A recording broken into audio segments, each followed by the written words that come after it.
জয়গুরু। সবাইকে আমার আনন্দিত জয়গুরু। আজকে আমি শ্রী শ্রী পিতৃদেবের কিছু আলোচনা করব। আলোচনার মাধ্যমে তিনি সবাইকে, সব ভক্তদের সমস্ত রোগের উপশম বলে দিচ্ছিলেন। কি কি ওষুধ তাদের খেতে হবে, যেগুলো হয়তো আমাদের কারোরই জানা ছিল না। এবং তার পরের ঘটনাটা হচ্ছে, পরের আলাপ আলোচনাটা দুই কিশোরের মধ্যে, যেটা হচ্ছে যে বাচ্চারা বড় হলে কি করবে। তো আমি প্রথমের আলোচনাতে আসি, ইষ্ট প্রসঙ্গে আসি।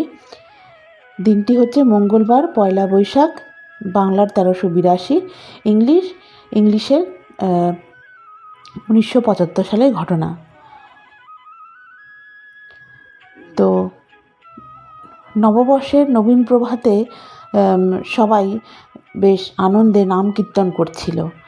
তো বিনতি প্রার্থনার শুরু হলো। সব মা, বোন, ভাই, দাদারা দ্রুত পদক্ষেপে পাড়ি দিলেন ঠাকুর বাংলার অভিমুখে। সেখানে তো মানে তিল ধারণের জায়গা পর্যন্ত নেই, এত জনসমাবেশে পরিপূর্ণ ছিল ঠাকুর বাংলা। এবং শুরু হলো বিনতি প্রার্থনা। রাধাস্বামী নাম যোগাবে সইতরে, কল কলেশ সব নাশ, সুখ পাবে সব দুঃখ হরে। তো এই নববর্ষে উপস্থিত ছিলেন বিশেষ অতিথিবৃন্দ। তার মধ্যে ছিলেন পশ্চিমবঙ্গ বিধানসভার ডেপুটি স্পিকার শ্রী হরিদাস মিত্র, বাংলার প্রসিদ্ধ কথাশিল্পী শ্রী কুমারেশ ঘোষ ও হাওড়া বার্তা সম্পাদক ডক্টর শম্ভু পাল ও তার স্ত্রী। 6:50 বিশিষ্ট অতিথিদের সঙ্গে তিনি পরমেশ্বর পাল ও পরেশ ভোরা এলেন। শ্রী শ্রী পিতৃদেব অতিথিদের নির্দিষ্ট আসনে বসতে বললেন। অতিথিগণ শ্রী শ্রী পিতৃদেবকে প্রণাম নিবেদনান্তে আসন গ্রহণ করলেন। হরিদাস বাবুই কথা শুরু করলেন। বললেন, আমি সব কিছু দেখে অবাক হলাম। এখন এমন যে দেখব তা আগে ভাবিনি। এত লোক, এত সুন্দর ব্যবস্থা, অবাক হচ্ছি।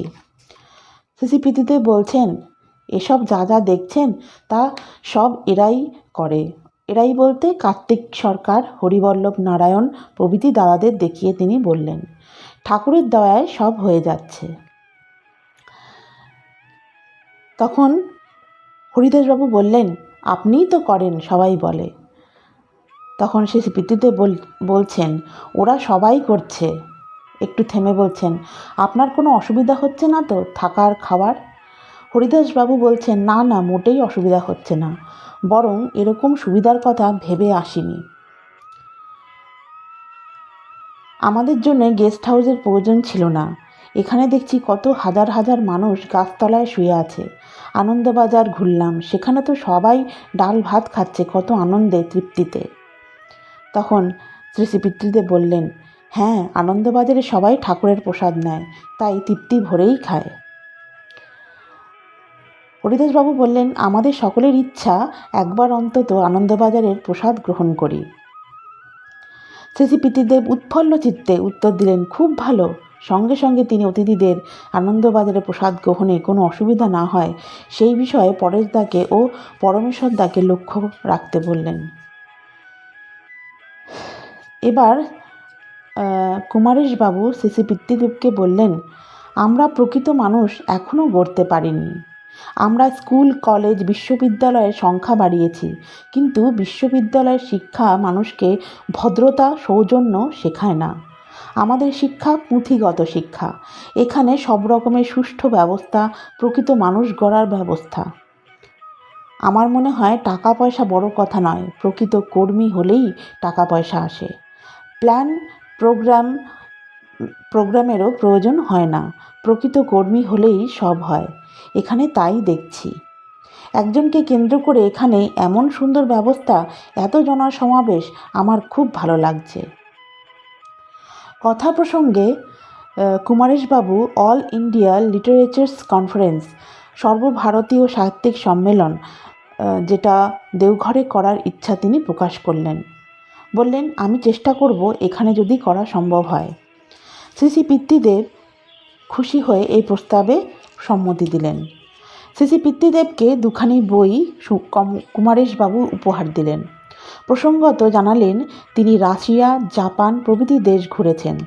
সেসব অভিজ্ঞতা তিনি তার বইয়ে তুলে ধরেছেন। এছাড়া ভদ্রতা, সৌজন্যবোধ যা আজকের অধিকাংশ সমাজে লুপ্ত প্রায়, তা পুনরুজ্জীবনের প্রচেষ্টা তার বইতে তিনি করেছেন। শ্রী শ্রী পিতৃদেব হৃষ্টচিত্তে বইগুলো গ্রহণ করলেন। কুমারেশবাবুর কথায় তৃপ্তি বোধ করলেন। মধুর কণ্ঠে বললেন, এর প্রচেষ্টা খুবই ভালো। ওঠার আগে পরমেশ্বরদা নিবেদন করলেন হরিদাসবাবুকে লক্ষ্য করে, আজ্ঞে উনি ঠাকুরের দণ্ড নেওয়ার ইচ্ছা করেন। সঙ্গে সঙ্গে শ্রী পিতৃদেব নির্দেশে অজিত ধরদা খড়ের ঘর থেকে দণ্ড এনে পিতৃদেবের হাতে দিলেন। তিনি দণ্ডখানি কিছুক্ষণ মাথায় ঠেকিয়ে পরম দয়াল শ্রী ঠাকুরকে স্মরণ করে হরিদাসবাবুর হাতে দিলেন। বললেন, ঠাকুরের আশীর্বাদ পুত এই দণ্ড ঠিকমতো ব্যবহার করবেন, অন্যকে দেবেন না। কুমারেশবাবু ও শম্ভুবাবু দণ্ড গ্রহণের ইচ্ছা প্রকাশ করলে তাঁরাও তা পেলেন। কুমারেশবাবু দণ্ডখানি হাতে নিয়ে দণ্ডের মাথায় সংস্কৃতে লেখা ধর্মের সংজ্ঞার প্রতি দৃষ্টিপাত করলেন। শ্রী শ্রী পিতৃদেব তা দেখে পরমেশ্বরদাকে বললেন, দণ্ডে কি লেখা আছে পড়। পরমেশ্বরদা বললেন, জ্ঞানাত্মনস্তথানস্যং জীবনং বর্ধনং চাপি ধ্রিয়তে সহ ধর্মং। শ্রী শ্রী পিতৃদেব বলছেন, ঠাকুর ধর্ম বলতে বোঝেন অন্যে বাঁচায় নিজে থাকে, ধর্ম বলে জানিস তাকে। এই কথাই ওখানে লেখা আছে। এবার তাঁরা চারজনই প্রণাম করে উঠলেন। 7:08 পশ্চিমবঙ্গের প্রাক্তন মন্ত্রী শ্রীযুত চারুমিহির সরকার এসে শ্রী শ্রী পিতৃদেবের সম্মুখে আসনে বসলেন। এরপর কয়েকটি নবজাতকের নামকরণ হলো। তারপরে রোগ ব্যাধির কথাও চলছে। নবজাতকের কতগুলো নবজাতকের নামকরণ তিনি করলেন। তারপরে তিনি এবারে চলে আসলেন রোগ ব্যাধির কথার প্রসঙ্গে। এক মায়ের আধকপালি, কপালের একদিকে ব্যথা হয়। শ্রী শ্রী পিতৃদেবকে অসুবিধার কথা নিবেদন করা হতেই তিনি বললেন, মাথার তালু থেকে পা পর্যন্ত নারকেল তেল মাখবে, তারপর সূর্য উদয়ের পূর্বে অবগাহন স্নান করবে, কয়েকদিন করলেই সেরে যাবে। এক দাদা জানালেন হাইড্রোসিল অপারেশন করিয়েছেন, কিন্তু অপারেশনের পরও ভালো ফল পাওয়া যায়নি। শ্রী শ্রী পিতৃদেব তা শুনে বললেন, কণ্টিকারের শিকড় 1.5 তোলা, 6-7টি গোলমরিচের সঙ্গে বেটে খাবে, ছোলার রুটি ও গাওয়া ঘি খাবে। এইভাবে 15 দিন খেলেই ফল পাবে। এক ভাইয়ের সামনে পরীক্ষা, পড়া মনে থাকছে না, স্মৃতিশক্তি দুর্বল। শ্রী শ্রী পিতৃদেব লিখে নিতে বললেন, ব্রাহ্মী শাকের রস 1 তোলা, শতমূলির রস 1 তোলা, জটা মাংসির গুঁড়ো সিকি তোলা, সকালে 1 পোয়া ধারষ্ণ দুধের সাথে মিশিয়ে খেতে হবে। ওই ভাই বলছেন, কতদিন এভাবে খেতে হবে? তখন পিতৃদেব বললেন, খেলেই বুঝতে পারবে কতদিন খেতে হবে, কয়েকদিন খেলেই উপকার পাবে। এই ওষুধের কথাগুলো খুব সুন্দর তিনি বলেছেন, যেগুলো আমাদের জানা ছিল না। অনেকেরই আধকপালি কিন্তু ব্যথা হয়, আর অনেকেরই স্মৃতিশক্তি খুব দুর্বল হয়। তো এই টোটকাগুলো আপনারা যদি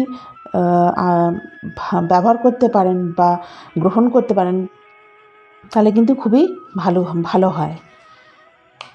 এরপরে আরেকজন বলছেন, এক বোন সদ্য টাইফয়েড থেকে উঠেছে, কিন্তু সর্বাঙ্গে কালো কালো দাগ, শরীরে যন্ত্রণাও হয়।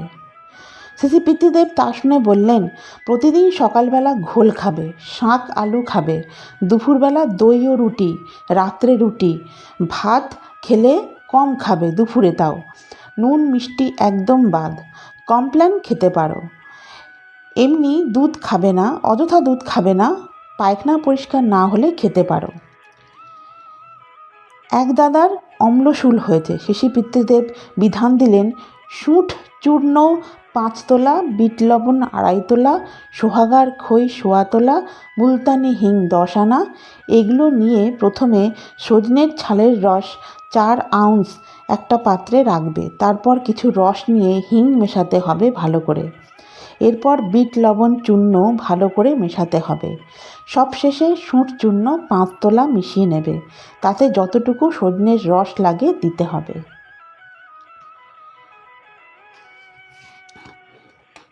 এরপরে বলছেন যে ওই মিশ্রিত ওষুধটিকে 27 ভাগ করে এক ভাগকে 2 করে বড়ি করে পাথরের থালায় রেখে দিতে হবে। ওই বড়ি রোজ 2 করে খেতে হবে, সকালে ও বিকালে ঠান্ডা জল সহ, এবং বড়িগুলো ছাওয়ায় শুকিয়ে নিতে হবে। এইভাবে 27 দিন খাবে। পথ্য হলো ঝোল ভাত, মাঝে মাঝে 1 বলকা দুধ, সহজপাচ্য পুষ্টিকর খাবার খেতে হবে। টক ঝাল শাক প্রভৃতি সম্পূর্ণ বাদ দেবে।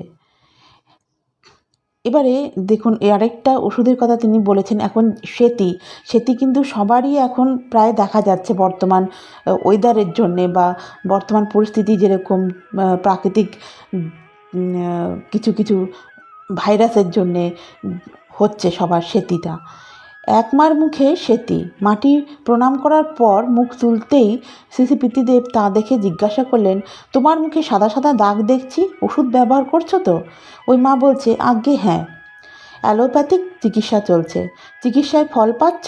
পিতৃদেব জিজ্ঞেস করলেন।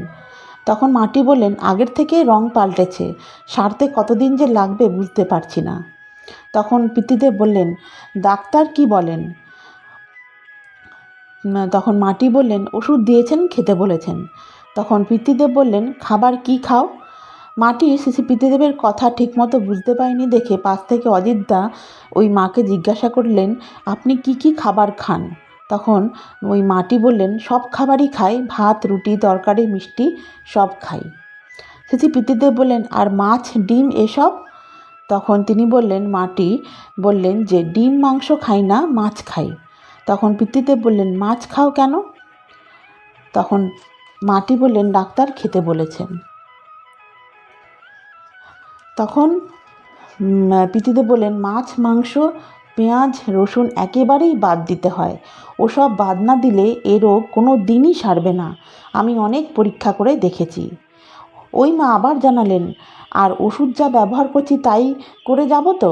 শিশি পিতৃদেব বললেন, ফল ভালো যখন পাচ্ছ তখন তাই করা ভালো, তবে ওই যে আমিষ খাও তো তা একেবারেই বাদ দিতে হবে।